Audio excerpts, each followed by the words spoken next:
السلام علیکم دوستو، خلیفہ عبد الملک بن مروان کے عہد خلافت میں حجاج بن یوسف ثقفی نامی ایک شخص عراق کا گورنر تھا۔ اسے آپ محمد بن قاسم کے چچا یا سسر کی نسبت سے بھی جانتے ہیں اور ایک ظالم و جابر حکمران کے حوالے سے بھی۔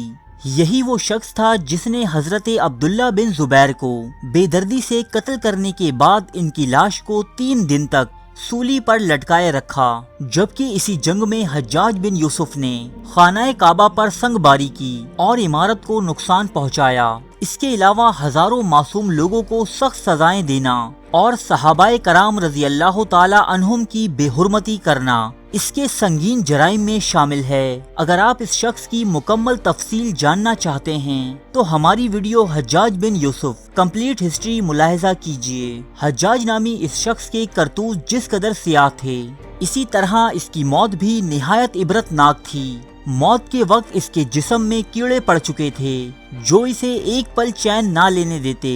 اس کے ساتھ ساتھ اس کے جسم پر شدید سردی مسلط کر دی گئی۔ کئی انگیٹھیاں حجاج کے جسم سے ایسے مس کر کے رکھ دی جاتی کہ اس کی جلد جھلس جاتی لیکن سردی ختم نہ ہوتی۔ یہ تو تھیں موت کی سختیاں، لیکن حجاج کی زندگی میں ایک واقعہ ایسا بھی ہوا جس نے اس غرور و تکبر کے پتلے کو زمین پر دے مارا۔ اس زمانے میں نعمان نامی ایک شخص کی انتہائی حسین و جمیل بیٹی تھی۔ اس لڑکی کا نام ہندا تھا۔ دوستو، وہ ہندا نہیں جو سید الشہداء حضرت حمزہ رضی اللہ تعالی عنہ کی شہادت اور پھر آپ کے جسم مبارک کی بے حرمتی میں ملوث رہی تھی۔ یہاں جس ہندا کی بات ہو رہی ہے وہ ایک غریب لڑکی لیکن اپنے حسن و جمال میں بے مثال تھی۔ کہا جاتا تھا کہ پورے ملک عرب میں اس کے جیسی خوبصورت عورت نہ تھی۔ حجاج بن یوسف نے جب اس لڑکی کی شہرت سنی تو اس کے دل میں اسے دیکھنے کا اشتیاق پیدا ہوا، سو اس نے اپنے کارندوں کی مدد سے ہندا سے ملاقات کی صورت پیدا کر لی۔ جب حجاج کی نظر ہندا کے چہرے پر پڑی تو وہ پہلی ہی نظر میں اس کا عاشق ہو گیا۔ وہ جہاں بھی دیکھتا اسے اپنی محبوب ہندا کا چہرہ نظر آتا۔ چنانچہ حجاج نے ہندا کو حاصل کرنے کی کوششیں شروع کر دیں۔ جلد ہی 2 لاکھ درہم کے عوض ان دونوں کا نکاح ہو گیا اور ہندا حجاج کے محل میں آ گئی۔ شروعات میں حجاج ہندا پر جان نچھاور کرتا اور ہر طرح سے اس کی آسائش کا خیال رکھتا۔ ہندا کسی دولت مند گھرانے سے نہ تھی۔ حجاج سے نکاح کرنے کے بعد وہ دولت میں کھیلنے لگی اور اسے ہر طرح کا سکون میسر آ گیا۔ دن گزرتے رہے، رفتہ رفتہ حجاج کا غصہ، تند مزاجی اور ظالمانہ خصلت اس کی محبت پر غالب آ گئی۔ اب وہ ہندا سے بھی اسی طرح پیش آنے لگا جیسے دوسرے لوگوں سے سلوک روا رکھتا۔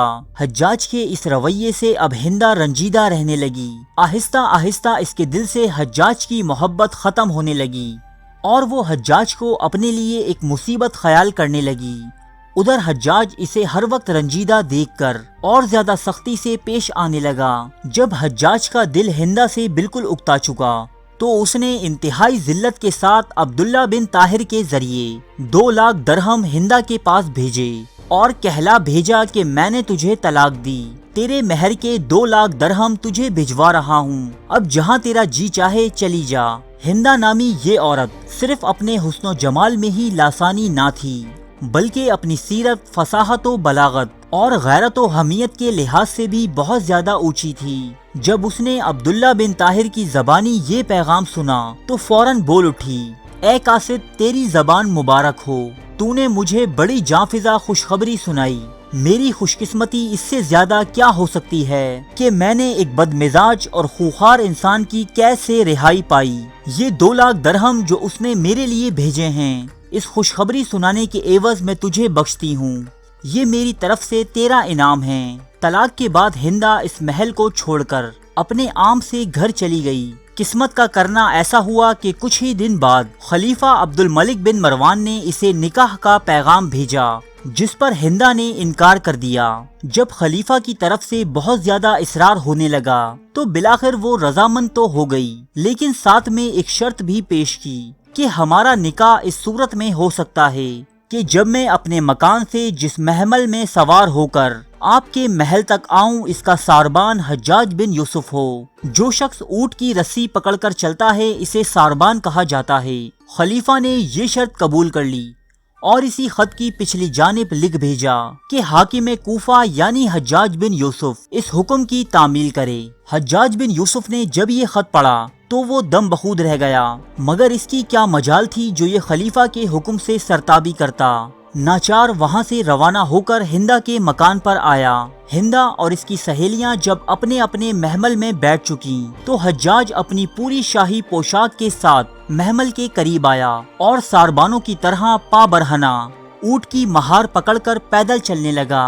ہندا کے ملازم اور اس کی سہیلیاں تمام راستے اسے چھیڑتے رہے، مگر وہ خاموش چلتا رہا۔ جب شاہی محل قریب آیا تو ہندا نے اپنی سواری پر سے ایک سونے کا سکہ قصدن پھینک دیا، ساتھ ہی حجاج کو آواز دی، اے ساربان، ہمارا ایک چاندی کا سکہ زمین پر گر گیا ہے، اسے اٹھا دو۔ حجاج نے مہار روک لی اور سکہ اٹھایا تو وہ سکہ چاندی کا نہیں بلکہ سونے کا تھا۔ حجاج بولا، حضور یہاں چاندی کا نہیں بلکہ سونے کا سکہ ہے۔ ہندا نے اس کے ہاتھ سے وہ سکہ لیا اور اپنی سہیلی سے کہنے لگی، یہ میری قسمت ہے کہ میرے ہاتھ سے چاندی کا سکہ گرا لیکن بعد میں وہی سکہ سونے کا بن گیا۔ حجاج یہ بات سن کر بہت خفیف ہوا، مگر خلیفہ کی بیوی کے سامنے دم مارنے کی جرت نہ کر سکا۔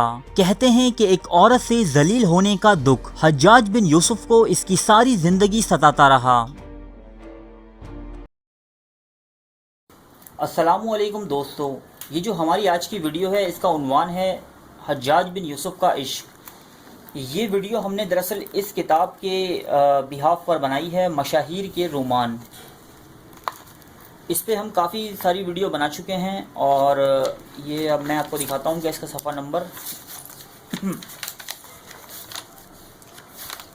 اور یہ صفحہ نمبر 353 پر ہے، حجاج کا عشق۔ اور یہ میں آپ کو لے چلتا ہوں صفحہ نمبر 353 پر، اب 353۔